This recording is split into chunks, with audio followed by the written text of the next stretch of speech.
दिक्कत है आपको? दिक्कत ये है वो में तो हमरा से गलती काम कैले बरन आ कह के समाज जब पिया के तोरा के मारल हो पीटल हो तो हमरा देखल ना बनले ओ थाना शोक में में जा रही हैं, लोगों से हेल्प मांग रहे हैं, लेकिन इनको हेल्प नहीं मिल रहा है। देने मोतिहारी थाना में देनी निवेदन प्रमुख का कलमन कर्जा हमरा से अगल बगल से करवा के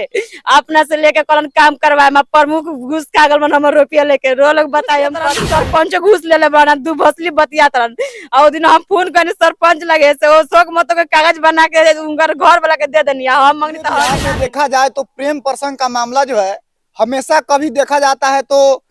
बहू को जो है कभी ससुर से प्यार हो जाता है, कभी देवर से हो जाता है, तो कभी भसुर से हो जाता है। तो उसी तरह पिपरा में भी एक महिला है जो दर दर भटक रही है। पहले इनका माता पिता जो है शादी रीति रिवाज से करा दिए थे, उसके बाद में क्या हुआ कि इनको अपने भसुर से ही प्यार हो गया। प्यार होने के बाद 3 साल तक अपने जो रीति रिवाज से शादी हुआ था उनके साथ रहे। उसके बाद में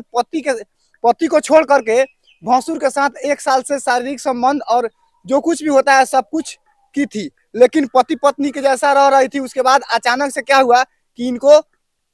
कहीं पर जगह नहीं मिल रहा है और वहां से भी इनको भगा दिया गया है। तो सबसे पहले आपका नाम क्या है? रीता कुमारी। क्या मामला है? काहे आप थाना का आवेदन लेकर अब फोटो लेकर घूम रहे हैं? क्या दिक्कत है आपको? दिक्कत ये है वो शोक में तो हमरा से गलती काम कैले बरन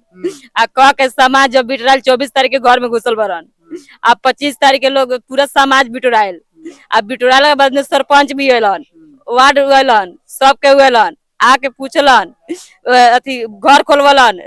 किशोर राम खोलवाइलन से हम बानी अथी हम सोलर देम काला प्रशासन आई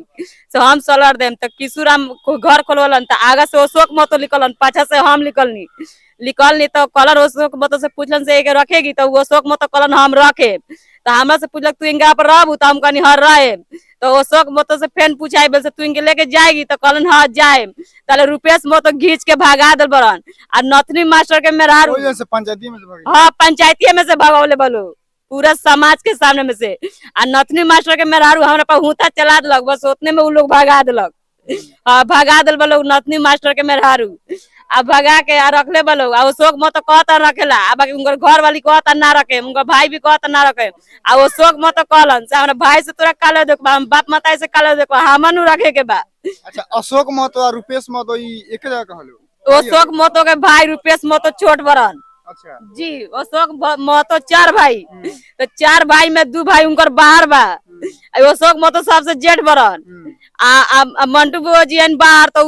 माझी लाइन आ रुपेश महतो साजिल आ दिलू बुआ जी तो अथी सबसे छोट है। अच्छा जब तार बाप माँ तारी शादी करा दे रहे रीति रिवाज से तो तारा अपना पति में का दिखल कि तू अपना भसुर के साथ ये सब करे लगलू? जोर जबरदस्ती इनकार करोलन पति के एकदम जोर जबरदस्ती अशोक महतो रो लोग से विश्वास नहीं के बाप माँ तारी ना रहे गांव के लोग ना रहे वो तार नहीं के मेरा मम्मी पापा अगल बगल के 5 लोग शादी करौले बा मेरा